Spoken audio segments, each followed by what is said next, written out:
బాల్యం ఎందుకు కీలకం? నేటి తల్లిదండ్రులు తప్పు ఎక్కడ చేస్తున్నారు? ఒక తీగ మొక్కను పందిరివేసి క్రమపద్ధతిలో పెంచితే అది అందంగా అల్లుకుని పూలు, కాయలు ఇస్తుంది. అలా కాకుండా వదిలేస్తే అది అస్తవ్యస్తంగా పెరిగి దిగుబడిని ఇవ్వదు. అదేవిధంగా మనిషి జీవితంలో బాల్యం ఒక పునాది వంటిది. అది మధురమైనది, అమాయకత్వంతో నిండినది. రాముడు, కృష్ణుడు వంటి బాల్యమూర్తులు వారి అల్లరి చేష్టలతో అందరినీ అలరించారు. కాని నేడు చదువు ఒక బరువుగా మారి బాల్యాన్ని మింగేస్తోంది. ఆటలు, పాటలు కనుమరుగైపోయాయి. పిల్లలు ఒంటరిగా ఉంటున్నారు. చిన్న వయస్సులోనే కళ్లజోళ్లు, దీర్ఘకాలిక వ్యాధులు వారిని చుట్టుముడుతున్నాయి. మానసిక ఒత్తిడి వారిని బాధిస్తోంది. ఒకప్పుడు ఆశ్రమాల్లో గురువులు తమ శిష్యులను సొంత పిల్లల్లా చూసుకుని విద్యావంతులను చేసేవారు. గురుశిష్యుల సంబంధాలు బలమైనవిగా ఉండేవి. ఉమ్మడి కుటుంబాలలో తాతయ్యలు, బామ్మలు పిల్లలకు నీతికథలు చెప్పి మంచి సంస్కారాన్ని అందించేవారు. నేడు తల్లిదండ్రులు దగ్గర లేకపోవడం, సరైన సంరక్షణ లేకపోవడం వల్ల బాల్యం తప్పుదోవ పడుతోంది. పెరుగుతున్న సాంకేతికత దీనికి మరింత ఆజ్యం పోస్తోంది. చిన్న వయస్సులోనే పిల్లలు నేరాలలో పాల్గొంటున్నారు. మొక్క దశలో సరైన శిక్షణ ఇవ్వకపోతే పెద్దయ్యాక పశ్చాత్తాపపడినా లాభం ఉండదు. ఇప్పుడు ప్రేమ పంచకపోతే రేపు పిల్లల నుండి ఆప్యాయతను ఆశించలేము. ఒకప్పుడు అనాథ శరణాలయాలు మాత్రమే ఉండేవి, ఇప్పుడు వృద్ధాశ్రమాలు పెరుగుతున్నాయి. ధ్రువుడు, ప్రహ్లాదుడు వంటి గొప్ప బాలలు ఉండాలని కోరుకుంటున్నాం కాని మనం వారి తల్లిదండ్రుల వలె ఉండలేకపోతున్నాం. మనిషి జీవితంలోని 4 దశల్లో బాల్యం చాలా ముఖ్యమైనది. అది సరిగా లేకపోతే మిగిలిన జీవితం కూడా తప్పుదోవ పడుతుంది. ఈ విషయాన్ని గ్రహించి మనం పిల్లలకు సరైన ప్రేమ, సంరక్షణ, విద్యను అందించాలి. అప్పుడే రేపటి తరం పరిపూర్ణమైన జీవితాన్ని సొంతం చేసుకుంటుంది. దయచేసి ఈ ఛానల్ని సబ్స్క్రైబ్ చేసి మాకు సపోర్ట్ చేయండి. ప్రకృతి గొప్పతనాన్ని మరచిపోయామా? ప్రకృతి నీకు ఏమిచ్చిందో తెలుసా? నేలపై పడుకుంటే అమ్మ ఒడిలో ఉన్నంత ఆనందం, సెలయేటి నీటిలో స్నానం చేస్తే ఆకాశగంగలో మునిగినంత సంతోషం, ఉదయించే సూర్యుడిని చూస్తే రంగులు పులుముకున్నంత ఆహ్లాదం, చల్లని గాలి స్పర్శ పులకింతలు కలిగిస్తుంది.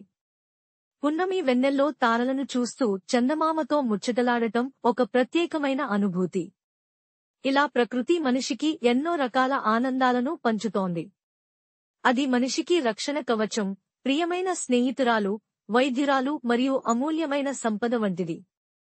అయితే మనిషి ప్రకృతిని ఎలా చూస్తున్నాడు? కృతజ్ఞత చూపడానికి బదులు తన అజ్ఞానం, అవగాహన లేకపోవడం, దురాశ మరియు స్వార్థంతో దానిని శత్రువుగా మారుస్తున్నాడు. మనిషి చేసే విధ్వంసకరమైన చర్యలకు ప్రకృతి బలైపోతోంది. పరోపకారమే పరమావధిగా సాగే ప్రకృతి సహజ స్వభావానికి విరుద్ధంగా మనిషి కృత్రిమంగా ప్రవర్తిస్తూ తనను తానే నాశనం చేసుకుంటున్నాడు.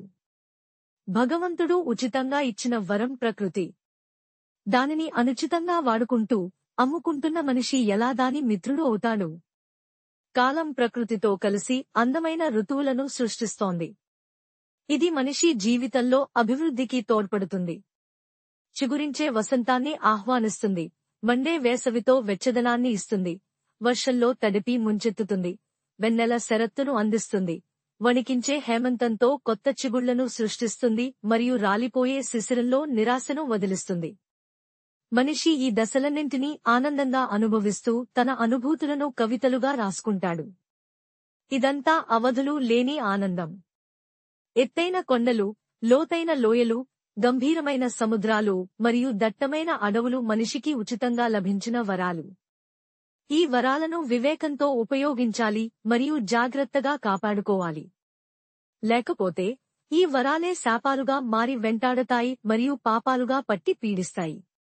ఎత్తైన పర్వత శిఖరాలు మనిషి చేరుకోవలసిన లక్ష్యాన్ని సూచిస్తాయి. లోతైన లోయలు అంతరంగాలను పరిశీలించమని చెబుతాయి. గంభీరమైన సముద్రాలు గుండెలో బాధ ఉన్నప్పటికీ స్థిరంగా సాగాలని బోధిస్తాయి.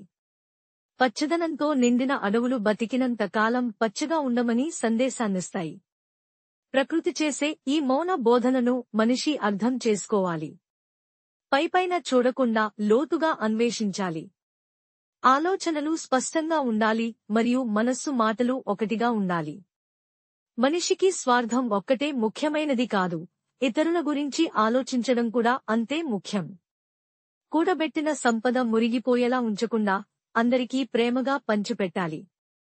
బతకడానికి అవసరమైనంత సంపాదించడం తప్పు కాదు, కాని అవసరానికి మించిన నిల్వ అనర్థాలకు దారితీస్తుందని గ్రహించాలి. మన సంస్కృతి, మన విలువలు. ఈ వీడియోను చూసినందుకు ధన్యవాదములు. ఈ వీడియో మీకు నచ్చినట్లయితే దయచేసి లైక్, షేర్ మరియు సబ్స్క్రైబ్ చేయండి.